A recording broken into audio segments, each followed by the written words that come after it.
Emperor Darum made his decision in the silence of his private chambers while studying the ancient texts that spoke of the Soul Stone's true purpose. The artifact had never been meant to serve only the Kethran people, it was created to choose leaders.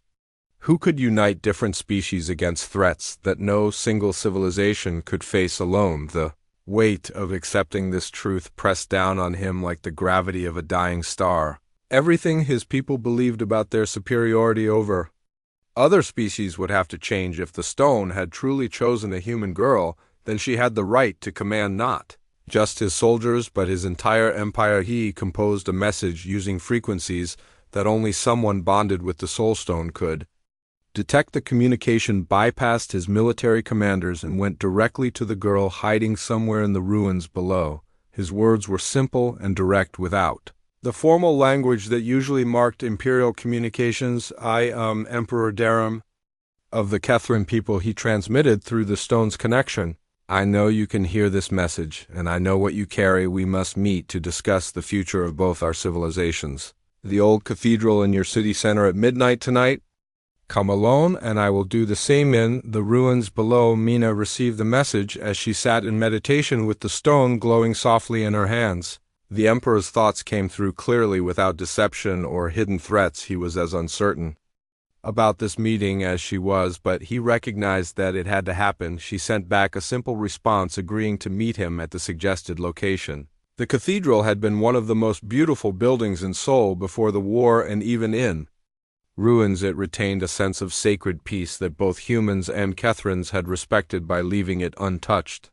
The journey through the city took her 3 hours. Moving carefully through shadows and avoiding the patrol routes she had memorized, the stone's power let her become nearly invisible to both human and alien sensors, but she still had to be cautious. One mistake could start a battle that would ruin any chance of peace. The cathedral ruins looked even more magnificent in the moonlight, with broken spires reaching toward stars that seemed dimmer since the war began. Shattered stained glass windows created patterns of colored light on the floor, and the altar still stood intact despite everything that had fallen around it. Mina arrived first and positioned herself near the altar where she could see all the entrances.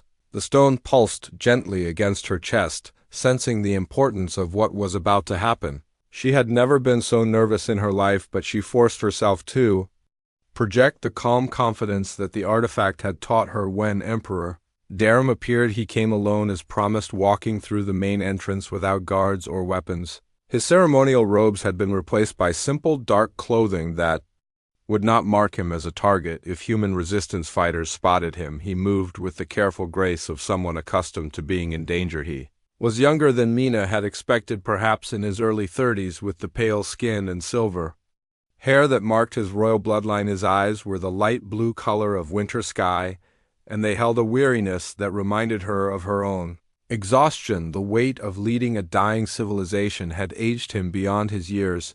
They studied each other in silence for long moments, two beings from different worlds who had been thrust into roles they never wanted. The stone continued to pulse with soft blue light, revealing the truth that both of them already suspected. The artifact had indeed chosen her, and through her it was choosing to bridge the gap between their species. The Emperor spoke first, his voice heavy with the pain of watching his people's long journey across the galaxy. I did not want this war, he said quietly. My people are not conquerors, we are refugees. The darkness that destroyed our homeworld is still following us, and Earth was the only planet we could reach before it caught up. Mina listened with growing understanding as the stone translated not just his words, but the emotions behind them. She could feel his genuine regret about the invasion and his desperate hope that somehow both species could survive what was coming. When she finally replied, it was with wisdom that came from every Kethran ruler who had wielded the stone before her. I have seen the shadow creatures and visions, she told him.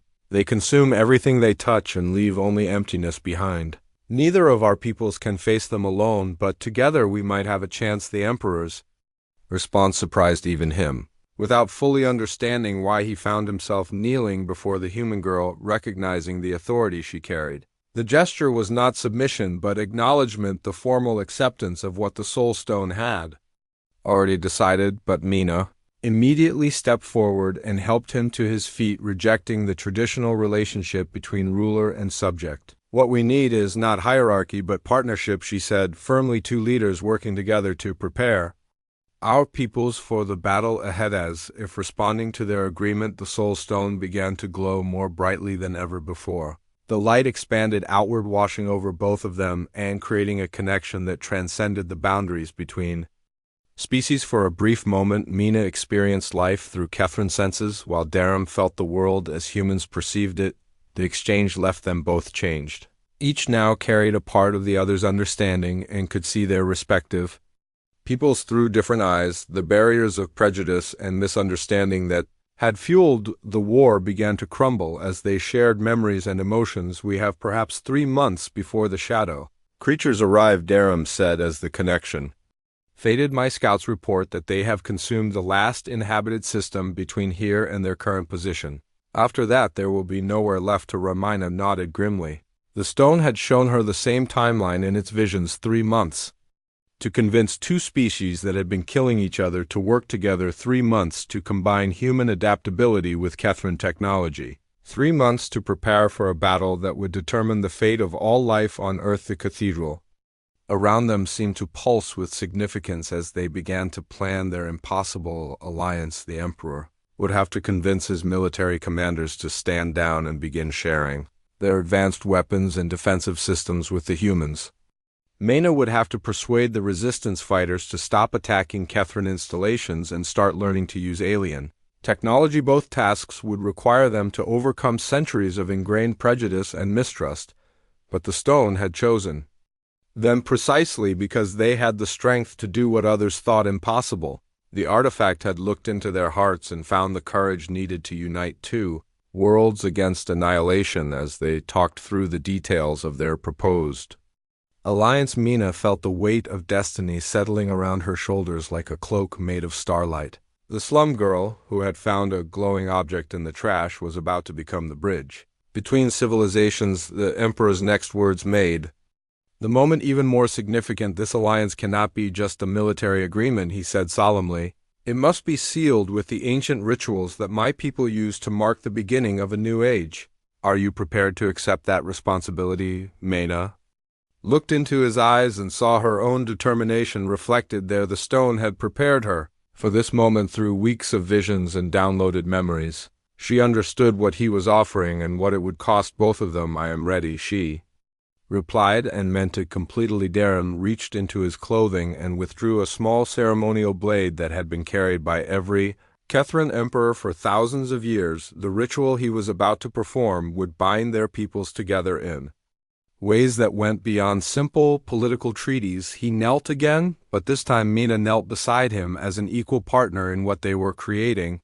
Together they spoke the ancient words that the stone whispered to them, binding their destinies and the destinies of their species together for whatever battles lay ahead. When the ritual was complete, the Emperor performed one final gesture that would be remembered by both civilizations for generations to come. He leaned forward and kissed Mina's forehead, not as a romantic gesture, but as the traditional blessing that Catherine rulers gave to their chosen successors. The kiss carried deeper meaning than either of them fully understood at the time. It was the formal acknowledgement of her right to lead both their peoples and her acceptance of the enormous responsibility that came with such recognition. The Soul Stone had chosen its vessel, and now the real work could begin. As they stood together in the ruined cathedral making plans for an alliance that might save two worlds, neither of them could imagine how their partnership would reshape the galaxy. But the stone had chosen well, finding in an unlikely human girl the strength and wisdom needed to unite civilizations against a coming darkness.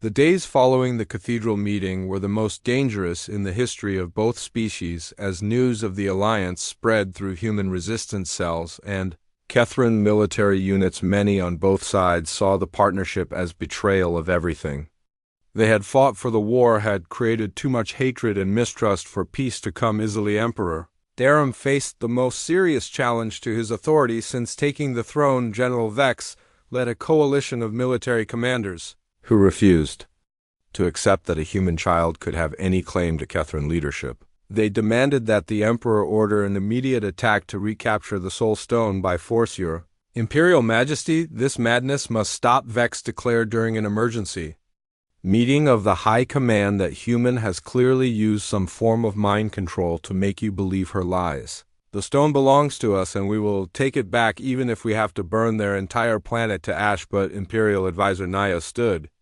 firmly beside her Emperor, reminding the assembled commanders of the ancient laws that governed their civilization. The Soul Stone has made its choice, she said calmly. To defy that choice would bring a curse upon our bloodline that could destroy U.S. All the debate that followed split the Kethran forces into two factions, those who supported the Emperor's alliance with the human girl, and those who wanted to continue the war regardless of consequences. Several ships broke away from the main fleet and began independent attacks on human settlements, forcing Darum to choose between his own people and his new partnership. Meanwhile, Mina faced similar resistance from human survivors who saw any cooperation with the aliens as unforgivable. Treason Kyung and his resistance fighters spread word through the underground tunnels that she had been brainwashed by alien technology and was leading humanity into a trap. They called her a collaborator and a traitor. Some even suggested that she was not really human anymore, but some kind of alien hybrid created to make humans surrender without fighting.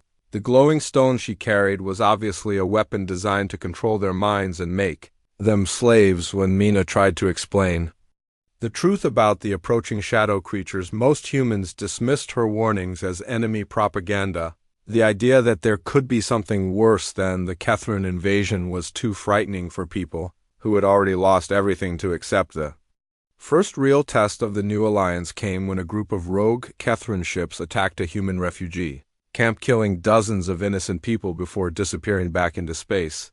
The survivors demanded that Mina use her powers to destroy all the aliens in revenge for this massacre. Instead, she did something that shocked both species. She used the Soul Stone's connection to track down the rogue ships and confronted their commanders directly. The rebel Kethrans expected her to attack them with devastating power, but she surprised them by offering them a choice. You can continue this war and watch both our peoples die when the shadow creatures arrive, she told them through the stone's authority, or you can join us in preparing for the real battle that is coming. The choice is yours, but choose quickly because time is running out. The power in her voice was impossible to resist, and most of the rebel commanders found themselves agreeing to return to the main fleet. General Vex himself was among those who reluctantly accepted the alliance, though his hatred for humans remained barely controlled beneath the surface. Establishing actual cooperation between the two species proved even more difficult than ending the fighting. Human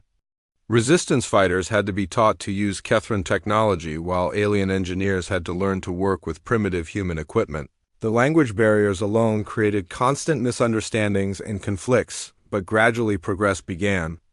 To show Kethran medical technology helped heal human survivors who had been living with untreated injuries for months. Human ingenuity found ways to modify alien weapons and defenses to work in Earth's environment. The stone's influence helped both sides overcome their prejudices and focus on survival. Mina found herself constantly moving between human and Kethran camps, translating not just languages but entire ways of thinking. The stone had given her the ability to understand both species at levels deeper than simple communications. She could feel their Emperor Darum could not sleep as he walked through the empty corridors of his flagship in the hours before dawn. The reports from his soldiers about the human girl had shaken him more than any battle he had ever fought. The Soul Stone had not just been found, it had chosen someone, and that someone was not Kethranth. Artifact rested in a special chamber deep within the royal palace on his homeworld for over 3,000 years. Only members of the imperial bloodline had ever been able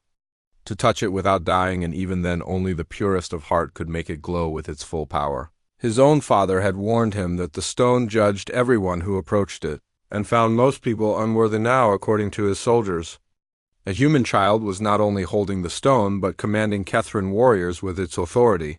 The implications were staggering.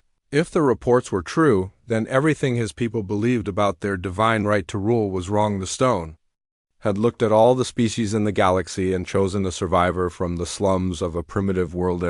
Entered his private study and activated the holographic archives that contained the complete history of his people. The records went back tens of thousands of years, documenting every emperor who had wielded the stone's power. He searched through the ancient texts, looking for guidance about what to do when the artifact chose someone unexpected. What he found in the oldest records surprised him. The Soul Stone had not been created just for the Kethran people. It was made by a coalition of different species who faced a threat that could destroy all life in the galaxy. The early texts spoke of shadow beings that consumed entire worlds and could only be defeated by united civilizations working together. The stone's true purpose was not to maintain Kethran supremacy, but to find leaders who could bring different peoples together against extinction-level threats. It had been designed to choose worthiness over bloodline and courage over birthright. The fact that it had selected a human meant that the ancient enemy was returning, and both species would need to cooperate to survive. This knowledge filled the Emperor with both hope and terror. If the girl could truly wield the stone's power, then she might be the key to defeating the shadow creatures that had been pursuing his people across the galaxy. But accepting her authority would require him to abandon everything the Kethran Empire stood for. General Vex burst into the study without waiting for permission, his face flushed with anger. "Your Imperial Majesty, we have located the human who stole our sacred artifact.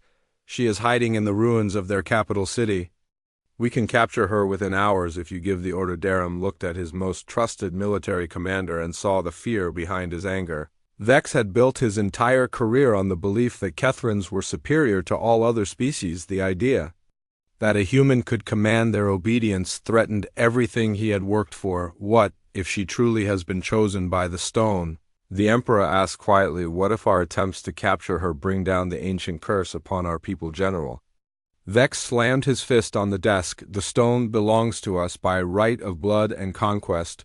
No primitive human can be allowed to possess it. If we have to destroy their entire planet to get it back, then that is what we must do." But Imperial Advisor Naya, who had entered behind the general, shook her head gravely. "The old laws are very clear about this, Your Imperial Majesty. If someone has achieved true bonding with the Soul Stone, then they have been chosen by our ancestors to lead us. The penalty for harming the stone's chosen one is the destruction of our entire bloodline."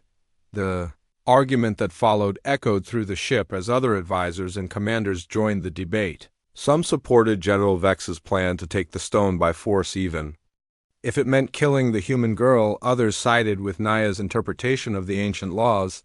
The Emperor listened to all perspectives but made no immediate decision. Meanwhile, in the ruins below, Mina was experiencing visions that showed her the complete history of both species. The stone was downloading thousands of years of memories directly into her mind, and she saw the rise and fall of great civilizations across the galaxy. She watched the first encounter between humans and the shadow creatures that would happen in just a few months. The dark beings were not just another alien species. They were something far older and more malevolent entities that existed in the spaces between dimensions and fed on the life force of entire planets. They had already consumed dozens of worlds, leaving nothing behind but empty shells drifting through space. The Kethran refugees were not invaders but survivors of the greatest disaster in galactic history. Their homeworld had been devoured in a matter of days, and now they were desperately searching for somewhere safe to rebuild their civilization. Earth was not their target for conquest, but their last hope for survival. As this knowledge settled into Mina's mind, she began to understand the terrible responsibility that had been placed on her shoulders. The stone had chosen her not because she was special, but because she possessed something that both species would need to survive the coming darkness. Humans had a stubborn refusal to give up even when facing impossible odds. They adapted to any situation and found ways to keep fighting long after more advanced civilizations would have surrendered. The Kethrans had superior technology and centuries of accumulated wisdom, but they had become too dependent on their tools and traditions. What was needed to face the shadow creatures was a combination of human determination and Kethran knowledge. Neither species could survive alone, but together they might have a chance. The stone had given her the power to unite them, but only if she could convince both sides to work together. The weight of this responsibility should have crushed a 15-year old girl from the slums, but instead of despair, Mina felt a growing sense of purpose that filled her with strength she had never known she possessed. The stone had not chosen her because of her bloodline or her education, it had chosen her because of her heart. She spent the next several days practicing with her abilities and learning to control the power that flowed through her. The stone taught her to speak with the authority of ancient emperors and to see through the eyes of others. She learned to heal wounds with her touch and to sense danger from great distances, but most importantly, she learned to project calm and confidence even when she felt afraid inside. The stone showed her that true leadership was not about being the strongest or the smartest person in the room. It was about making others believe that victory was possible even when everything seemed hopeless. Her enhanced senses detected the increased Catherine patrol activity as they narrowed down her location. The Emperor's forces were closing in, but they were moving carefully as if they were afraid of what they might find. She could feel their confusion and uncertainty through the stone's connection to their minds. Some of the soldiers wanted to capture her and bring her back to their ship as a prisoner. Others believed she was some kind of divine messenger who should be treated with respect. The conflict within their ranks was growing stronger each day as word spread about her abilities. Mina knew that a confrontation was inevitable. The Emperor would have to make a choice between the old ways of thinking and the new reality that the stone had created. She could either wait for them to find her, or she could take control of the situation by reaching out to their leader directly. The stone pulsed with warm energy as she made her decision. It was time to contact Emperor Darum and offer him the alliance that both their peoples desperately needed. The ancient artifact had brought them together for a reason, and now she had to convince him that cooperation was their only hope for survival. As night fell over the ruined city, Mina prepared to send a message that would change the course of history. The girl, who had once searched through trash for her next meal, was about to negotiate with the ruler of an interstellar empire the stone had chosen well. Emperor Darum stood in the command center of his flagship, watching dozens of holographic displays that showed the search progress across the human city below. 3 weeks had passed since the Soul Stone vanished, and his military commanders were growing more frustrated with each failed mission. The sacred artifact was not just lost anymore. Someone had found it and was learning to use its power. The Emperor was younger than most of his predecessors, taking the throne at age 32 when his father died in the shadow creature attacks on their last colony world. His silver hair was already showing streaks of white from the stress of leading a dying civilization across the galaxy. His pale blue eyes reflected the weight of responsibility for millions of refugees scattered across dozens of ships. Commander Thale entered the bridge and bowed deeply before approaching the throne. His report was the same as all the others. The scanning equipment detected traces of the stone's energy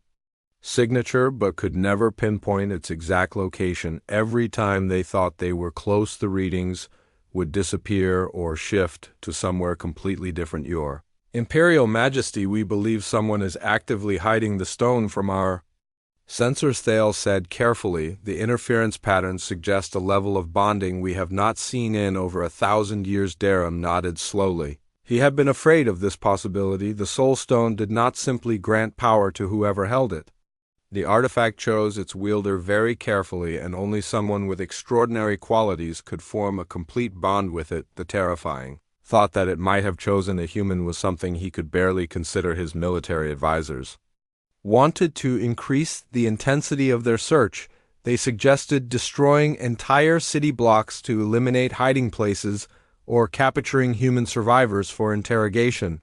But Darum understood the stone's nature better than his generals. The artifact would not be found through force or violence. It would reveal itself only when it decided the time was right. Meanwhile, in the ruins below, Mina was discovering that her growing abilities came with serious problems. The enhanced senses that let her detect alien patrols from miles away also made the crowded underground tunnels unbearably loud and smelly. She could hear every conversation and smell every unwashed body and taste the fear that hung in the air like smoke. The stone was changing her in ways that went beyond just giving her power. Her body was becoming stronger and faster, but also different from normal humans. Her eyes now glowed with soft blue light in the darkness, and her skin stayed warm even in the coldest weather. The other survivors noticed these changes and began to whisper about her being cursed or possessed. A group of resistance fighters finally tracked her down after following reports of a girl who could glow in the dark and speak the alien language. Their leader was a former soldier named Kyung who had lost his wife and children in the first alien attacks. He wanted to use Mina's abilities as a weapon against the invaders. "We could end this war if you help us," Kyung told her as his armed followers surrounded her hiding place. "You could walk right up to their command ships and destroy them from the inside. Their own soldiers would bow down to you." Mina tried to explain what the stone had shown her about the real threat approaching Earth. She told them about the shadow creatures that had consumed dozens of worlds and were still chasing the Catherine refugees. But Kyung and his fighters dismissed her words as alien propaganda designed to make humans sympathetic to their enemies. "They do not want to conquer us," she insisted. "They are running away from something much worse. If we do not help them fight it, then both our peoples will die." The resistance fighters laughed at her and called her a traitor who had been brainwashed by alien technology. They demanded that she surrender the glowing object so their scientists could study it and learn to make weapons from its power. When she refused, they threatened to take it by force. Mina felt the stone pulse with defensive energy, and suddenly the air around her began to shimmer with heat. The resistance fighters stepped back in alarm as their metal weapons became too hot to hold. Their leader Kyung drew a pistol but found he could not pull the trigger no matter how hard he tried. "I am not your enemy," she told them sadly, "but I cannot let you use this power for revenge. The stone has shown me what we must do to survive, and fighting each other is not the answer." She walked away from the startled resistance fighters, who found they could not move their feet to follow her. The stone's protection would last only a few minutes, but it was enough time for her to disappear into the maze of ruined buildings that she knew better than anyone. Her first direct confrontation with Catherine's soldiers came 3 days later when she witnessed a patrol cornering a family of human scavengers who had accidentally wandered too close to an alien supply depot. The soldiers were preparing to capture them for questioning when Mina stepped out of her hiding place. She had been practicing with the stone's power and learning to control the authority it gave her voice. When she spoke to the Catherine warriors in their own language, they immediately recognized the ancient words of command that only their emperors were supposed to know. "You will release these people and return to your duties," she told them. The stone's power made her words impossible to disobey. The patrol leader tried to argue but found himself ordering his soldiers to lower their weapons. Instead, his training told him to capture any humans in restricted areas, but something deeper and more fundamental was overriding those orders.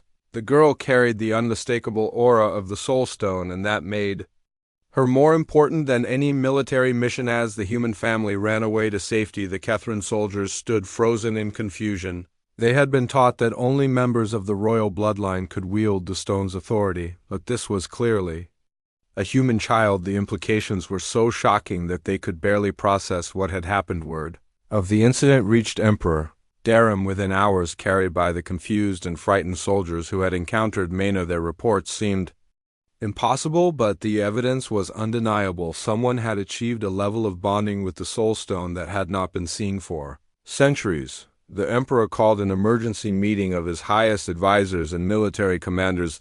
The debate that followed would determine the fate of both species. Some argued for immediate action to capture the human girl before she could become more powerful. Others warned that attempting to take the stone by force might destroy it completely. General Vex, the leader of the military forces, wanted to bomb the entire human city until nothing was left standing. He believed that eliminating all possible hiding places would eventually force the girl into the open where they could capture her, but the Imperial advisor Naya reminded everyone present about the ancient laws regarding the stone. If the artifact has truly chosen a human as its wielder, then that person has the right to rule our people, she said quietly. To harm the stone's chosen one would bring a curse upon our entire civilization.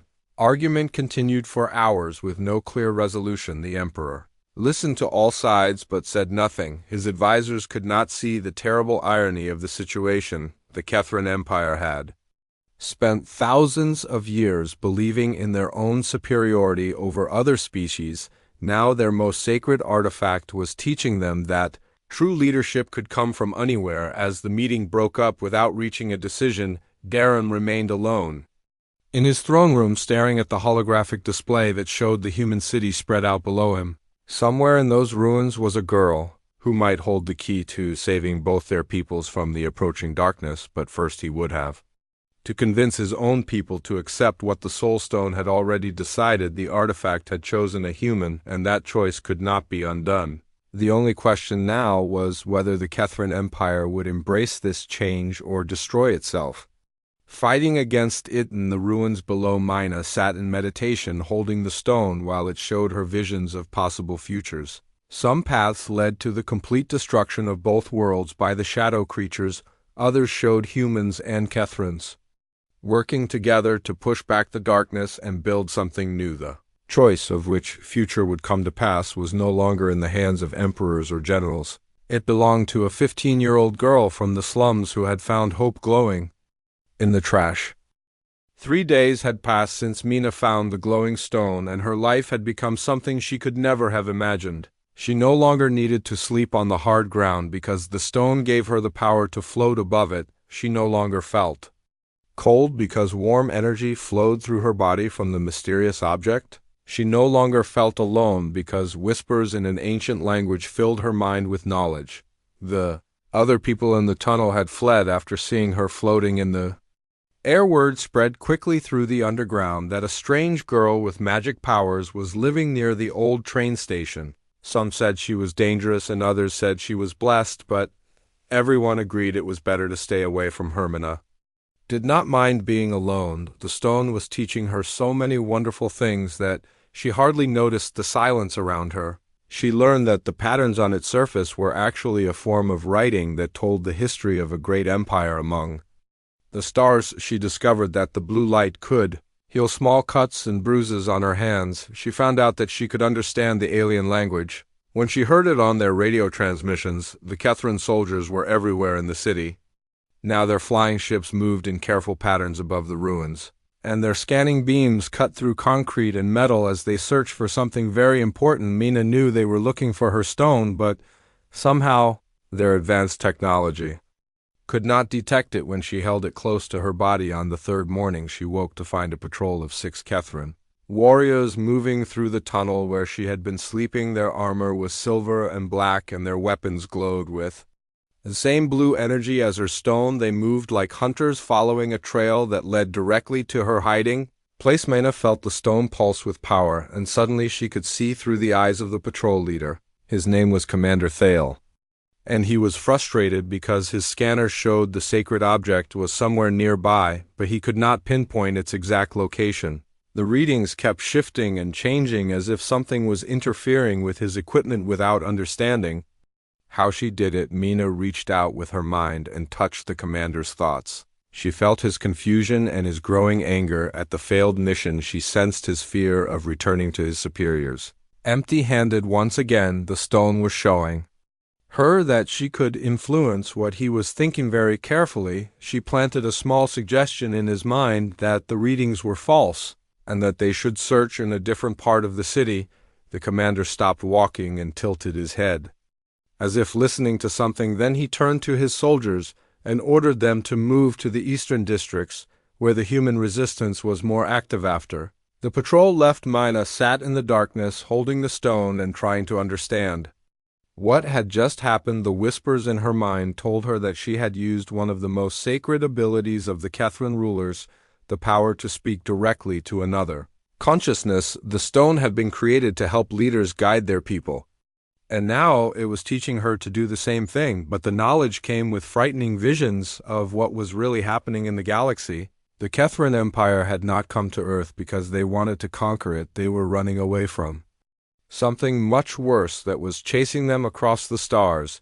The stone showed her images of planets consumed by darkness and entire solar systems going silent. The creatures that hunted the Kethrin were not made of flesh and blood like normal living things. They were shadows that fed on life itself, and they left nothing behind but empty worlds drifting through space. The Kethrin had been fleeing from them for hundreds of years, always staying one step ahead of total destruction. Mina saw through The stone's memories how the shadow creatures had found the Kethrin homeworld and devoured everything on it in a matter of days. Billions of people had died as the darkness spread across their continents and oceans. The few survivors had escaped in great ships carrying everything they could save from their dying civilization. Now, those same shadow creatures were following the Kethrin refugees, and Earth was directly in their path. The invasion was not an act of war, but an act of desperation. The aliens needed a new home, and they needed it quickly before their ancient enemy caught up with them. This knowledge filled Mena with both terror and purpose. She understood now why the stone had chosen her. Humans and Kethrins were going to have to work together if either species wanted to survive the coming darkness. But first, she would have to convince both sides to stop fighting each other. Her first real test came 2 days later when she heard gunfire and screaming from the streets.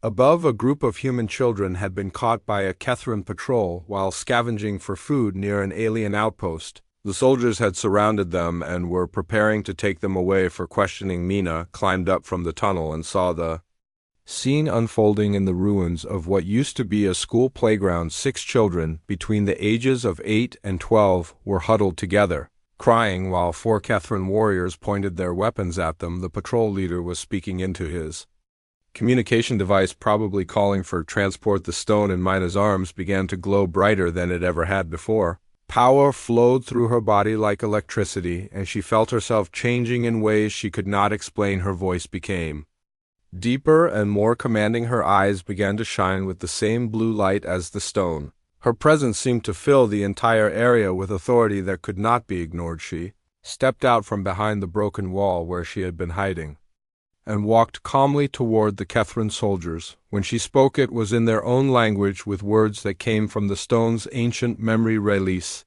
The younglings immediately, she said, her voice carrying power that made the air itself vibrate.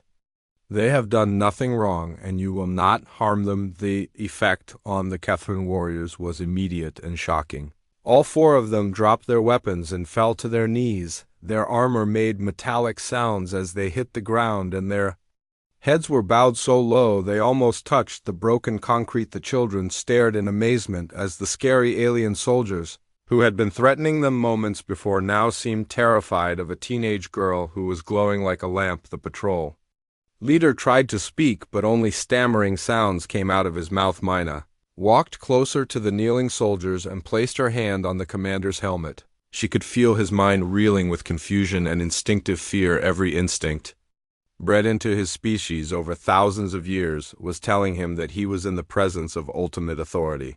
The Soul Stone had marked her as someone who commanded absolute obedience. Go back to your ship, she told them softly. Tell your commanders that the Sacred One has been found. Tell them that the time of war between our peoples must end because a greater enemy approaches. Leave the children and never threaten innocence again. The soldiers rose slowly and gathered their weapons with shaking hands. They looked at Mena with a mixture of awe and terror that she found both thrilling and disturbing. Then they activated their flying equipment and disappeared into the sky, leaving the human children safe but very confused. As Mena knelt down to comfort the frightened youngsters, she realized that her old life was truly over. She was no longer just a survivor trying to find food in the ruins. She had become something new and powerful, but also something that both humans and aliens would fear and misunderstand. The stone pulsed warmly against her chest, as if approving of her first use of its power. But the whispers in her mind were already warning her that much greater challenges lay ahead. The shadow creatures were still coming, and time was running out for both worlds. Mena crawled through the twisted metal and broken stones that used to be buildings in Seoul. The war had turned her neighborhood into a graveyard of concrete and dreams. She was 15 years old, but looked much older because of all the hard days she had lived through. Her clothes were torn and dirty, and her shoes had holes that let the cold air touch her feet. The alien ships had come 6 months ago, bringing fire and death from the sky. The Kethrin Empire, they called themselves, and they wanted Earth for reasons nobody understood. Most people had run away to safer places, but Mena had nowhere to go. Her parents died in the first attack, and she learned to survive by finding things in the ruins that others left behind. Today she was looking through the remains of an apartment building that had fallen during the bombing.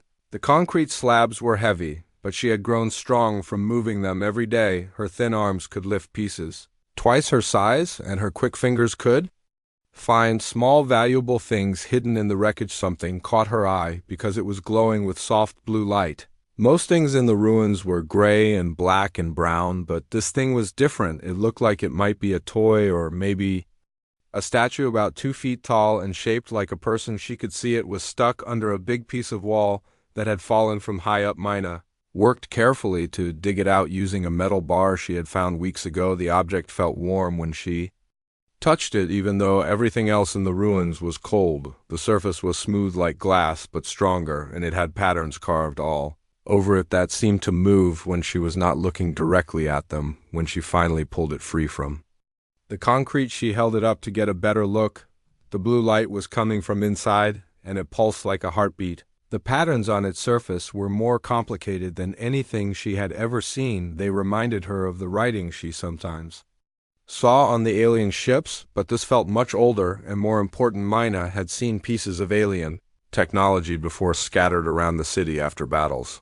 Most of it would dissolve or break apart when humans tried to touch it. The aliens had made their weapons and tools that way so people could not use them, but this object stayed solid in her hands and actually seemed to welcome her touch. She wrapped it carefully in her jacket and looked around to make sure nobody was watching. The other survivors who lived in the ruins would want to take it from her if they knew about it. Some of them were not nice people who would hurt a young girl for something that might be valuable. Her home was in an old subway tunnel that had been abandoned.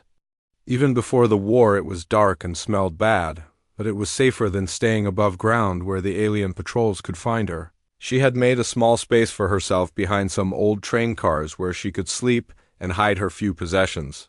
The tunnel was full of other people who had lost their homes, but most of them kept to themselves. Everyone was hungry and scared, and nobody trusted anyone else. Mina preferred it that way, because she did not want people asking questions about where she went during the day or what she brought back with her when she reached her sleeping area. She sat down on the pile of old blankets she had collected and examined the glowing object more closely. In the darkness of the tunnel, it was the only source of light, and it made strange shadows dance on the walls.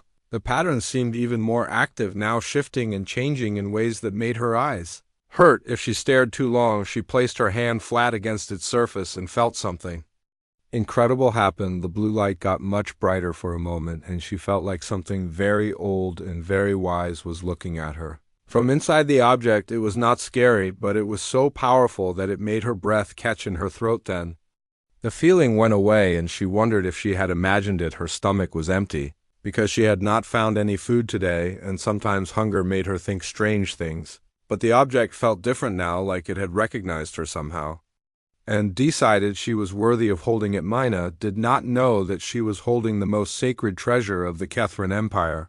The Soul Stone had been created thousands of years ago by their greatest leaders, and it contained the wisdom and memories of everyone who had ever ruled their people. It had been lost when human missiles hit the alien flagship during one of the first battles. The Emperor himself had ordered every building and every street to be searched, but his soldiers could not find it. The stone had its own will, and it would only reveal itself to someone it chose as worthy.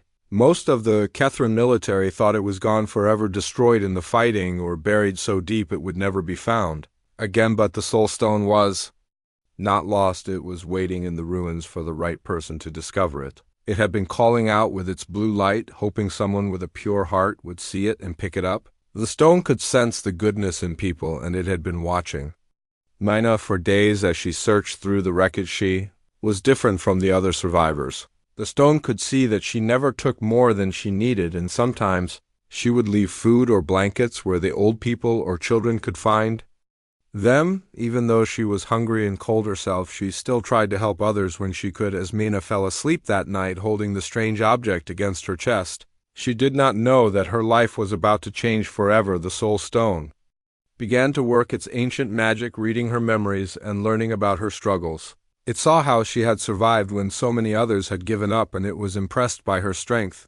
The stone started to share some of its knowledge with her, very slowly and gently, like a whisper in a language she had never heard but somehow understood. It showed her images of distant stars and great ships traveling between worlds. It let her feel the sadness of a people who had lost their home and were searching for a new one in her dreams that night. Mena saw through the eyes of the Kethrin soldiers who patrolled the ruins. She felt their loneliness and their fear of something terrible that was chasing them across the galaxy. The stone was teaching her that the war between humans and aliens was not what it seemed to be. When she woke up the next morning, she was floating 3 feet above her sleeping area. The other people in the tunnel were staring at her with wide, frightened eyes. Some of them were backing away and others were whispering prayers. The glowing object in her arms was brighter than ever, and she could feel its power flowing through her body. Mina slowly came down to the ground, but she knew everything had changed. The soul stone had chosen her, and now she would have to learn what that meant. She looked at the scared faces around her and realized she could not stay in the tunnel anymore. Her new abilities would put everyone in danger. She gathered her few belongings and walked toward the tunnel entrance. The object felt lighter now, like it was helping her carry it outside. The sun was rising over the broken city, and somewhere in the distance she could hear the sound of alien ships beginning their daily patrols. The stone pulsed with warm light against her chest, and Mina felt a strange new confidence growing inside her. She did not know what would happen next, but she was no longer just a survivor picking through ruins. She was something new, something important, and the glowing object would show her the way forward.